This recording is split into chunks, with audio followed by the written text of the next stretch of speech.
উদ্দেশ্যে একটাই বার্তা। আজকেও আমি গিয়েছিলাম দিনাটা বিভিন্ন স্কুলে, সেখানে গিয়ে একটা নিজেদের মতো করে নিয়ম করে চালিয়ে দিয়ে টাইমটা আমাদের গভর্নমেন্ট যে রুলস রেগুলেশন আছে সেটাকে ভায়োলেট করা যাবে না।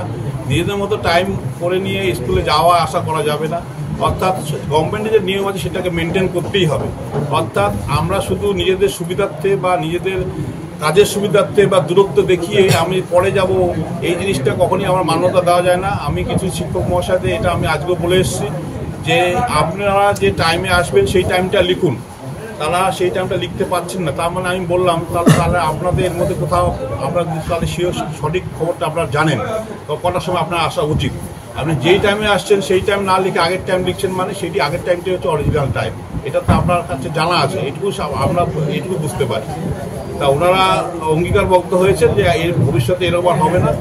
তবে আমিও শিওর যে আগামী দিনে এরা যারা এইভাবে একটু সময় পিছিয়ে আসছেন তারা সময় এগিয়ে নিয়ে এসে স্কুলটাকে সুন্দরভাবে সাজিয়ে তুলবেন এবং শিক্ষার অগ্রগতিতে ওনারাও অংশগ্রহণ করবেন। আজকে ডেপুটেশনে দেখা গেছে তারা দাবি করেছিল বিভিন্ন স্কুলগুলোতে অনেক স্কুলে প্রধান শিক্ষক নেই।